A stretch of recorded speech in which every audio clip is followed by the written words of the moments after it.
today, then you are wondering about the different methods of propagating your plants.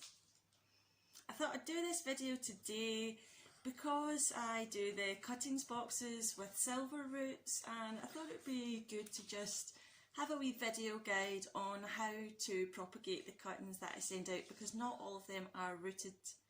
Obviously this would work better in spring or summer. We are kind of on the verge of spring, so things are starting to pick up a bit, although I will also give you some tips on how to deal with propagation throughout winter if you dare to do that. So first up, I'm going to talk about the most common method of propagation that everybody knows about and everybody's probably done at some point, and that is water propagation. I have here some Tradiscantia that I've been propagating in water. Please excuse the state of the jar, but as you can see here, there are lots and lots and lots and lots of roots. This water here needs to be swapped out, and I will do that after the video. So when you're using water for propagation, you need to remember a couple of things. One, you need to remember to change the water out. I do have a child here today. Some childcare fell through, so apologies if there's any interruptions. As I was saying, yes, you need to remember with water propagation to change the water. This will depend on how dirty the water is getting, so some can go longer than others. However, I would recommend probably every few days, maybe once a week. But if you notice the water getting murky quicker, then definitely change out that water quicker. You do not want the water getting all murky, because that will be a breeding ground for fungus and bacteria, which could make your roots rot. So make sure you keep that water nice and clean. However, I will say don't change it too frequently. The Tradiscantia are okay because they are so easy to root and they don't complain much. As you can see here with these pothos cuttings, the water is much cleaner, and you can see some roots starting to form here. And with the likes of pothos, you don't want to change the water too much. In fact, I would say only change it if it starts to get murky and dirty, because pothos actually put out rooting hormones into the water and it'll help them root. So if you're washing this away constantly, it's going to actually hinder the rooting process.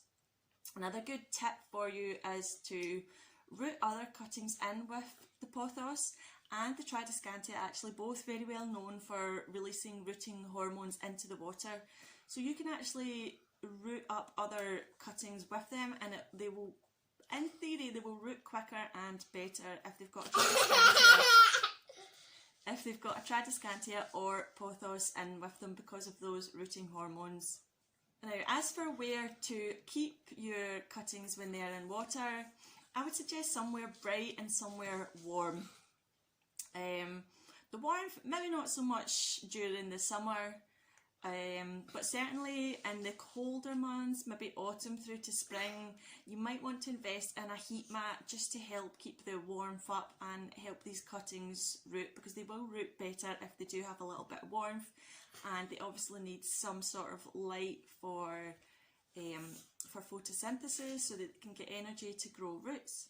The second method of propagation I wanted to talk to you about today is soil. Now, soil propagation is not for every cutting. Soil propagation I would recommend for succulents, without a doubt. Anything that's a succulent, don't try and root it in water. Put it straight into a well-draining soil. By well-draining soil, I mean a soil that has plenty of, for example, perlite in it.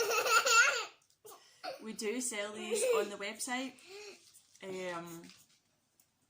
Soil that is suitable for succulents and cacti.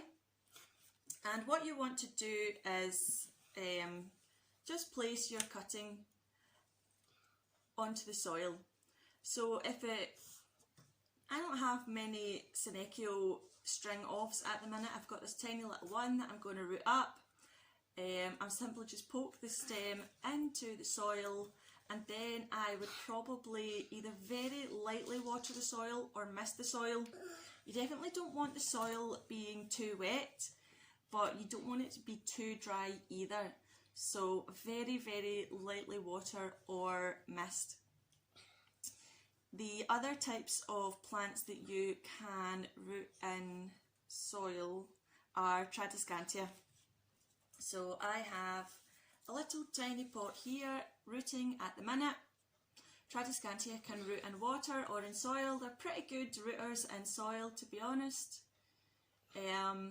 Same again, gritty soil, not quite as gritty as the succulents would require, but you still want some sort of drainage medium in there. Pop the stems, remove a few of the leaves first, pop the stems into the soil and keep it sort of moist to dry. Tradiscantia don't need huge amounts of water, but you don't want to let it dry out like for too long. So again, with it being Tradiscantia, I would probably water a little bit more than I would for the succulents. Here I have little succulent cuttings here that I have put into soil, and they should root, no problem. I would definitely recommend it for the string ofs that are the Senecio ones, so your string of pearls, your string of dolphins, your string of rubies. These are all kind of succulent type string of plants, and they definitely would do better in soil than they would water. However, the string of hearts and the string of turtles, string of turtles are actually a peperomia, and string of hearts are ceropegia. So they could in theory be rooted in water. You can also root them in soil, or you could root them in moss, and I will talk to you about moss in a minute. So on to moss propagation. Moss propagation is good. Moss propagation is good for the likes of wet sticks or aroids. I shall show you a couple of examples I have here. The first up is this cobra cutting, which I have put damp sphagnum moss into the cup and made sure that the node goes into the moss. So it's sphagnum moss that you need to buy, and you need to, if it's not already damp, you need to dampen it with some cooled boiled water and squeeze the excess out. You want the sphagnum moss to be sort of damp but not wet, and you want to make sure that this moss stays damp. Don't let the moss dry out. So this may mean misting it. This one in particular I probably wouldn't cover over. It should be fine like that. However, if you are rooting, for example, wet sticks or little cuttings of, say, peperomias or ceropegia, you may want to put them in some sort of container, be that glass or a plastic Tupperware. Do the same again with the moss, get it damp, and place your cuttings on top of the moss and cover over with some cling film just to keep that humidity in. You can poke some holes in the top. You may also want to consider removing the lid, be that it be the lid of the Tupperware or the cling film, every few days, just to air it out a bit, get some airflow in there, because they're not going to be very happy without some airflow. So there you have my video on how to propagate cuttings. I hope you found it really useful and helpful, and I hope you liked the video, and if you did, please do hit the like button and the subscribe button. Thank you so much for watching.